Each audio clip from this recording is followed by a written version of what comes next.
Saudações, meu povo!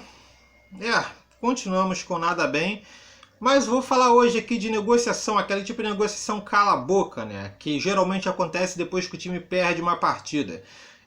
Geralmente sempre que o Vasco está numa situação ruim, tem um grande baque, de repente surgem essas notícias de negociações no dia seguinte, e é disso que eu vou falar com vocês hoje. Falar também sobre a situação aí de uma venda do Vasco, que parece não ter dado muito certo, e das desistências de contratação também. Então, ritual padrão de sempre, se você puder, curte o vídeo, que a curtida de vocês ajuda demais. Comenta, compartilha, se inscreva no canal e vamos que vamos. Bem, primeiro falar aí da desistência de jogadores, né? Aparentemente, Latif Blessing e Valência são cartas fora do baralho. Falando caso a caso, né? O Latif Blessing, o Vasco tinha um acordo com o jogador e tudo dependia da liberação do time, né? O Vasco tinha se entendido com o Latif Blessing, mas dependia do time que detém os direitos do jogador liberasse ele por empréstimo. E apesar da pressão, apesar de tudo que o Vasco fez aí, o jogador e o seu empresário tentar, o time está irredutível e não quer liberar o jogador. Então, nessa situação, nessa composição, o Vasco se vê numa situação ruim, que precisa de reforços para ontem, não pode mais esperar.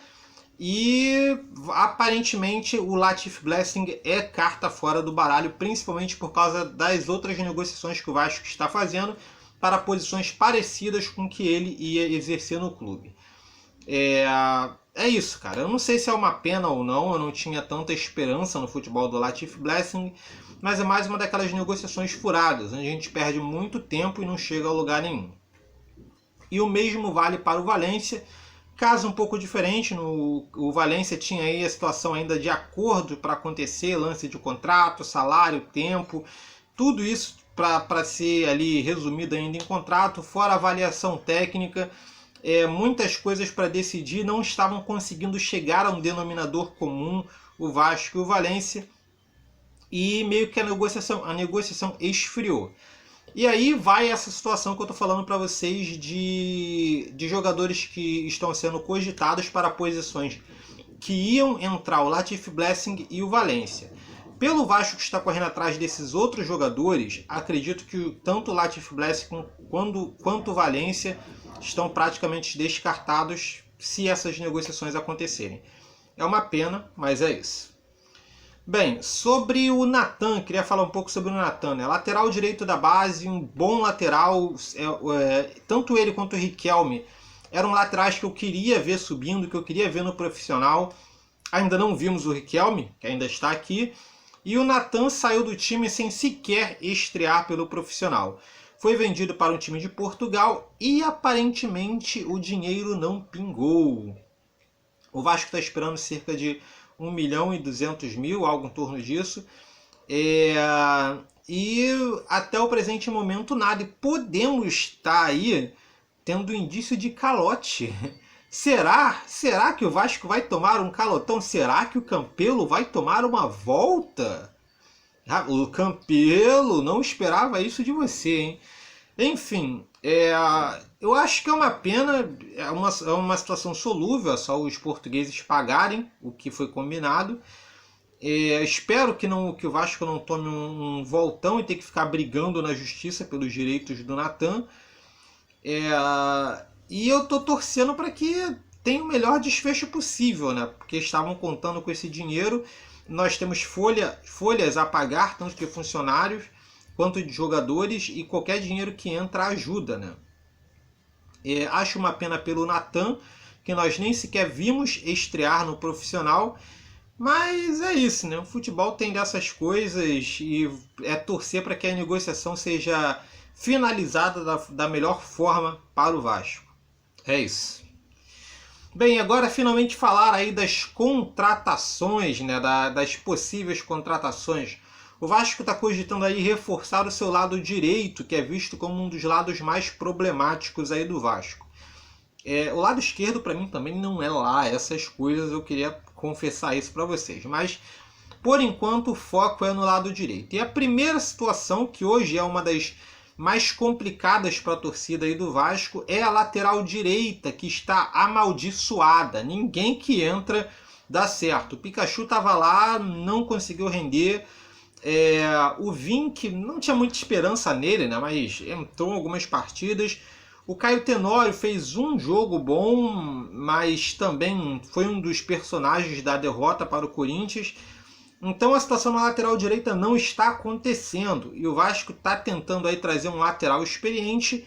E o nome aí da vez é o Léo Matos, jogador que foi revelado na base do Flamengo e hoje está jogando no futebol grego, né? Está jogando no PAOK.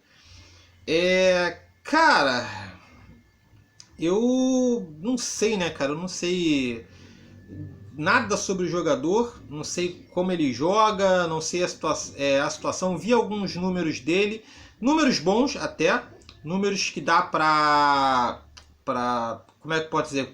Que dá pra contar com ele em um time. É um jogador que tem uma capacidade de defesa boa, é um jogador que tem uma capacidade de assistência boa. Não sei o quanto ele pode ser útil se acontecer. Muita gente fala da idade, 34 anos. O Valencia, se não me engano, também tinha seus 35. Tá certo que o Valencia era do Manchester United, mas enfim. Na situação atual que nós estamos na lateral direita, a menos que nós tenhamos outra opção e boa, é o que tem aí, tá ligado? Mas eu vou aguardar ver mais coisas sobre esse jogador para definir se ele de fato é ou não o lateral certo para o Vasco. Nós não podemos errar nessa contratação. O cara que vir para a lateral direita tem que vir para ser titular e para dar solução. Não pode ser opção. Não pode ser um caso parecido com o do Neto Borges, por exemplo, que veio e não joga.